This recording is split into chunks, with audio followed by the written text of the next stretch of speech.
డైరెక్ట్గా రీసెంట్గా జరిగిన సిచ్యువేషన్ అంటే లైక్ అది నిన్ననే అంటే నాకు హరీష్ అన్నకు జరిగిన సంభాషణలో నా నామినేట్ హరీష్ అన్న. సో అన్న ఏమన్నాడంటే మాట్లాడుతూ నేను వెళ్ళిపోతారాము ఇక్కడ ఇలాంటి మాస్క్ పెట్టుకొని తిరుగుతున్న వీళ్ళ మధ్యలో నేను ఉండలేను అని చెప్పేసి ఆయన డైరెక్ట్గా జడ్జ్ చేసేసిండు. అండ్ నన్ను అడిగిన విషయం ఏంటంటే ఆ స్క్రీన్లో వచ్చిన ఏదైతే పాయింట్ ఉందో అది అందరిని అడిగారు, అందరూ ఒకటే ఆన్సర్ చెప్పారు. ఏంది అలా అనడం తప్పు అని చెప్పినప్పుడు నేను కూడా అదే చెప్పిన. కానీ అన్న ఉండి నన్ను స్పెషల్గా నువ్వు ఎందుకు స్టాండ్ తీసుకోలేదు రాము, మరి నేనంటే అంత ప్రేమ కదా అది కదా అని చెప్పేసి నన్ను స్పెషల్గా అడిగినప్పుడు నాకేమనిపించింది అంటే అయ్యో నేనెందుకు స్పెషల్ అవుతా, నేను యాజ్ ఏ కాంపిటీటర్గా ఇక్కడ అడుగు పెట్టినా, మీరు ఒక కాంపిటీటరే, అందరూ ఒక కాంపిటీటర్సే కాబట్టి సో నా మీద సరే నేను ఆయనకు ఎక్కువ గౌరవం ఇవ్వడం వల్లనో మళ్ళీ ఏంటో నా మీద కొంచెం ప్రేమ ఉండొచ్చు. బట్ నేను యాజ్ ఏ కాంపిటీటర్గా నేను ఎందుకు అది చెప్పాలి, లైక్ నేను ఎందుకు హ్యాండ్ రేజ్ చేయాలి, నాకు అక్కడ చూసింది నేను చెప్పినా అన్న. నేను అక్కడ ఏం జరిగిందో నలుగురితో పాటు అక్కడ జరిగింది నేను చెప్పినా అండ్ నాకు కూడా అది కరెక్ట్ అనిపించలేదు కాబట్టి అవును అని చెప్పి నేను కూడా హ్యాండ్ రేజ్ చేసిన. ఆ పాయింట్ని మీరు రెండు సార్లు మూడు సార్లు మరి ఎందుకు చెప్పలేదు రాము, ఎందుకు స్టాండ్ తీసుకోలేదు రాము అని చెప్పడం నాకు కరెక్ట్ అనిపించలేదు. సో ఇదొకటి నేను అనుకున్నది.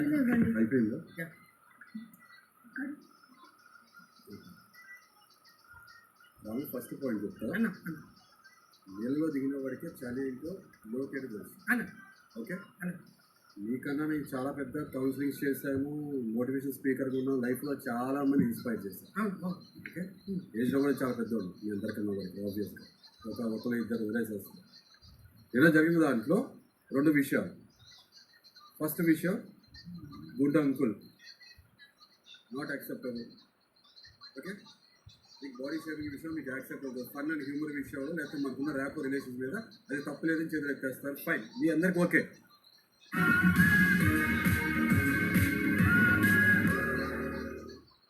ఓకే, ఫస్ట్ బయాస్నెస్ అంటారు దీన్ని.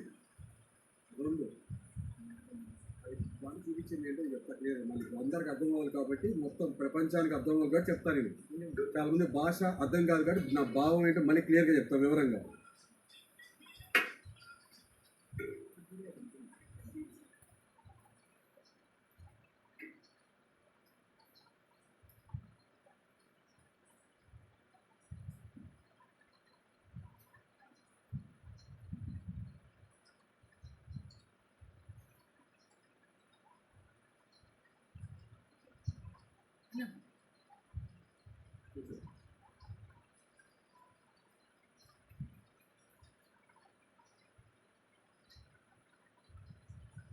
ఒక మాటని భాషని వక్రీకరించి నందిని కూడా పండించేయడం చాలా ఈజీ.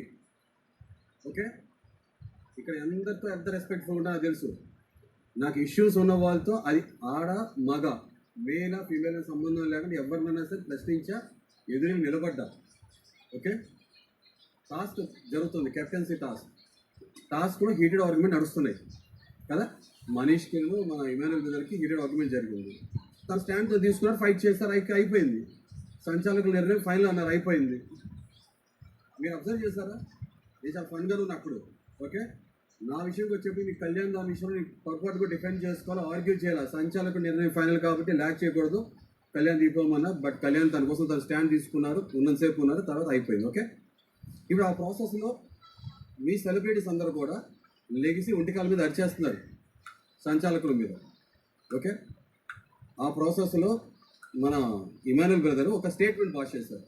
ఏంటంటే నా వినికిడి వరకు ఈయన ఆడవాళ్ళతో మాత్రమే పెట్టుకుంటారు, లేకపోతే ఆడవాళ్ళ మీద అరుస్తారు, సంథింగ్ లైక్ ఆడవాళ్ళు అనే వర్డ్ యూజ్ చేశారు. ఓకే, నాకు ఆ కాంటెక్స్లో ఏంటంటే అక్కడ మన హీటెడ్ నడుస్తుంది, చాలామంది మాట్లాడుకున్నారు కదా. సో అయిపోయింది. తర్వాత నేను ఆలోచించాను, ఇదేంటి ఆ రోజు జరిగే టాస్క్లో ఏ ఆడవాళ్ళతో నాకు ఫైట్ జరగల. ఇప్పుడు తను చెప్పే స్టేట్మెంట్ ఎప్పుడు రైట్ అవుతుందంటే, నేను ఆ టాస్క్లో ఎవరైనా ఆడవాళ్ళతో ఫైటింగ్ జరిగినప్పుడు ఏదైనా మాట వచ్చినప్పుడు క్లాస్లో నేను ఆడవాళ్ళ మీద మాత్రం గట్టిగా మాట్లాడి, తర్వాత బ్రదర్ గురించి వచ్చినప్పుడు అయితే వేరే మగవాళ్ళ గురించి వచ్చినప్పుడు నేను మాట్లాడకపోతే తన స్టేట్మెంట్ రైట్ అవుతుంది. తన ఉద్దేశం ఎప్పుడో తనుజ గారి విషయం మనసులో పెట్టుకొని ఆ స్టేట్మెంట్ పాస్ చేశారు. నేను వెంటనే దాని గురించి కొంతమంది సభ్యుల దగ్గర మాట్లాడడం జరిగింది. నా ఉద్దేశం భావం చాలా క్లియర్ ఏంటంటే ఆడమగ డిఫరెన్షియేషన్ ఉంది. ఫస్ట్ తను చేసిన తప్పేంటి తెలుసా, ఆడవాళ్ళు తక్కువ. ఫస్ట్ క్వశ్చన్ అడుగుతా, ఆడవాళ్ళతో మాత్రం మాట్లాడగలంటే ఆడవాళ్ళు తక్కువ కాదు కదా, ఇద్దరు సమానమే కదా. ఇప్పుడు అదే మీరు ప్రియాని తీసుకోండి, శ్రీజాని తీసుకోండి, అవునా? పేరు తగ్గట్టు దమ్ముతో మాట్లాడతారు కదా, రైట్ రాంగ్ మాట్లాడతారు కదా. నేను అదే కోరుకుంటా కదా ఎవరన్నా సార్, వ్యత్యాసం చూపించాను. అదేందా బటరింగ్ పోయిన అయిపోయింది కదా. ఇప్పుడు మనం మాట్లాడిందని చెప్తా కాంటెక్స్ట్. దాన్ని ఏమడిగానంటే ఏం చెప్పానంటే, అదేంటి మనోడు ఇలా మాట్లాడారు, తను నాకు ఇష్యూస్ ఎవరికి వచ్చినాయి తనుజ గారితో నేను హర్ట్ అయ్యాను కాబట్టి 2 విషయాల్లో దాని గురించి పాయింట్ వచ్చి ఆవిడ ఇలా పాయింట్ చేసినప్పుడు అప్పుడే కదా నేను మాట్లాడింది. శ్రీజ గారు నామినేషన్ చేసేటప్పుడు అంతే కదా, నా బాధ వ్యక్తపరిచాడు. కొంచెం గట్టిగా మాట్లాడతాను, బేస్ వాయిస్ కాబట్టి వినపడింది ఫస్ట్ పాయింట్. మరుసటి పొద్దున ఆవిడతో మాట్లాడరు, ఏదో డిఫరెన్స్ ఆఫ్ ఒపీనియన్స్ ఉన్నాయేమో మాట్లాడదామని అన్నా, నో అన్నారు. ఆమె గౌరవం ఇచ్చి ఓకే థ్యాంక్ యూ రిలీజ్ అయిపోయింది అక్కడితో. నెక్స్ట్ నాకు ఇష్యూ వచ్చింది, ఇమాన్యుయల్తో వచ్చింది ఇష్యూ. తక్కువ ఒక పుష్పం ఒక మాట మాట్లాడారు, నచ్చలా. దానికి ఆయన ఎలా సంజాయించుకున్నారంటే మీకు కూడా తెలుసు, అక్కడ మీరు స్కిట్ చేసేటప్పుడు అన్నాను 10 మార్లు అన్నాను, మీరు అప్పుడు ఈజీగా తీసుకున్నారని. నిజంగా నాకు రిజిస్టర్ అవ్వాలా, రిజిస్టర్ అయితే అప్పుడే చెప్పాను బ్రదర్, మనం ఒక మంచి సత్సంబంధంతో ఉంటున్నాము, అంత మాట అనుకునే వరకు అంతా ర్యాపోలేదు. అసలు నాతో ఎవరు అలా మాట్లాడారు. ఓకే మా ఫాదర్ ఏమో ఆయన చెప్పాను, తర్వాత ఆయన వర్కింగ్ చేశారు, అంతా అయిపోయింది, అక్కడితో అయిపోయింది. ఓకే ఇక్కడ ఒక మగవారు తర్వాత మన బర్నీ గారితో వచ్చింది, అది సందర్భం వచ్చినప్పుడు అది కూడా డీటెయిల్ చెప్పేస్తాను. సో ఇప్పుడు నేను ఆడవాళ్ళతోనే మాట్లాడటం ఎక్కడ జరిగింది, ఒక ఆడవారు 2 మగవాళ్ళు ఉన్నారు కదా, నేను అసలు అలా ఆలోచించట్లా కదా. సో తను ఒక వేగ్ స్టేట్మెంట్ పాస్ చేస్తే నేను ఇప్పటివరకు 2 మగవాళ్ళు ఒక ఆడవతో మాట్లాడాలని అనుకున్నాను. అది తను చెప్పి నాకు ఆలోచించా, ఓకే ఇది ఇలా అన్నారు, ఇది మీకు ముగ్గురు ఆడవతో మాట్లాడానా ఏంటి క్వశ్చన్ మార్క్. అర్థమైందా? సర్కాజంగా అడిగా నేను క్వశ్చన్, ఈ పాయింట్ రైజ్ చేసిన తను రాంగ్ స్టేట్మెంట్, మీకు అర్థమైందో లేదు. అందుకనే రీతుకు అర్థమైంది, ఇది కూడా చెప్పేస్తా బ్రదర్ ఒక మాట ప్లీజ్. రీతు గారికి అర్థమైంది, ఓకే ప్రియాతో మాట్లాడినప్పుడు విషయం ఏదైతే కాంటెక్స్ట్ నా వర్డింగ్ ప్రాపర్గా క్లియర్గా లేదేమో, కానీ మీరు కరెక్ట్గా భావం భాష అర్థం చేసుకుంటే మీకు అర్థమైపోతుంది. సరే ఒక టార్గెట్ చేసి అరే బాబు ఈయన బయట పంపించేయడం కోసం మాట్లాడాలి, క్యారెక్టర్ అసాసినేట్ చేయాలని ట్రై చేస్తారు కోసం చెప్తాను, ట్రై చేయండి. ఇప్పుడు ఇంకో చెప్తా, ఈ పాయింట్లో నేను 1 వీక్ నుంచి నాతో ఉన్నారు కదా, అవునా? రాము మీరు ఎన్నోసార్లు ఆ రోజు హ్యామర్ తీసుకొచ్చి మీకు ఎందుకు ఇచ్చానన్నా, మీరు ఫస్ట్ నుంచి కొంచెం జెన్యూన్ సైడ్ ఫార్వర్డ్ అనుకుని మీకు ఇచ్చాను అన్నారు కదా. నా పక్కన ఈ వారం రోజులు జర్నీ చూసిన మనిషి మీరే, ఆ క్లిప్ చూసి నేను ఫలానా అనుకున్నారుగా, చేస్తారుగా, అవునా? ఆడవాళ్ళు డిగ్రేడ్ సంజనా గారు ఎలా ఉంటారు ఎందుకంటే అది మీరు అన్నది అక్కడ ఉన్నది కదా, నిజం ఉంది కదా అక్కడ. ఏంటి నిజం ఉంది? నేను ఆడవాళ్ళు అనలేదు, ఆడవాళ్ళు అనలేదు. మొత్తం భాష అర్థమవుతే భాష భావం అర్థం చేసుకుంటే అర్థమైపోతుంది. నా స్టేట్మెంట్ పాస్ చేసిన ఆయన, నేను కాదు. ఆడ మగాని వ్యత్యాసం నేను తీసుకురాలి ఎక్కడ. ఆడ మగ అయితే అన్నయ్య ఇస్తాను, అన్నయ్య లాంటి లేరని చెప్పి ఎందుకన్నా ఇది అయిపోయింది. నెక్స్ట్ సంజనా గారు, నేను మొత్తం పాయింట్ చెప్తాను బ్రదర్, మీకు ఎందుకు నచ్చలేదు ఎవరు చెప్తాను, ఎందుకు కన్విన్స్ అవ్వలేదు మీతో పాటు. సంజనా గారు ఎలా ఉంటారో ఆమె పర్సనాలిటీ ఏంటో నాకు తెలుసు, ఓకే ఆమె గురించి కూడా నెక్స్ట్ పాయింట్ వచ్చినప్పుడు మాట్లాడతా. అలాంటి ఆవిడ ఇక్కడ ఆడవాళ్ళు నేను చాలా నీచంగా తక్కువ చేసి మాట్లాడతారు, డీగ్రేడ్ చేసి మాట్లాడతారని జస్చర్ చేసి చూపించినప్పుడు అట్లీస్ట్ నేను కొంతమందికి ఎక్స్పెక్ట్ చేశాను. నిజంగా అలా ఎంతమంది ఉన్నా తనుజ గారితో గట్టిగా మాట్లాడు, అంతే కదా, అసభ్యకరంగా ఏం మాట్లాడగా. నువ్వు బాధ కలిగినోడు ఎవరైనా సహనం కోల్పోతే ఆటోమేటిక్గా ఏం చేస్తారు, వాయిస్ రేస్ చేస్తారు. బేసిక్గా నా వాయిస్ కొంచెం హై పిచ్లో ఉంటుంది కాబట్టి అలాగే ఎక్స్ప్రెస్ అయింది అంతే. నాకు తెలిసి ఇక్కడ ఉన్న 14 మంది స్టాండ్ తీసుకోలేకపోయారు. ఒక మనిషి 13 మంది స్టాండ్ తీసుకోలేకపోయారు. ఒక మనిషి మాట్లాడుతున్నప్పుడు తర్వాత క్లిప్ చూసినప్పుడు ఒక మనిషి కొంచెం మాట్లాడగలిగారు. తర్వాత ప్రియ కొంచెం మాట్లాడింది, రీతు గారు మాట్లాడారు, ఆయన ఉద్దేశం అది కాదు, ఆయన నాకు చెప్పారు అని. కానీ మీరందరూ కలిపి ఒక నందిని పంది సక్సెస్ఫుల్ గా స్టాంప్ వేశారు. Well done. ట్రోఫీ గెలుస్తారేమో, డబ్బులు సంపాదిస్తారేమో, మనస్సాక్షి ఉన్నప్పుడు రేపు పొద్దున మీరు అందరూ అనుకుంటారు ఏం చేసాం మనం అని.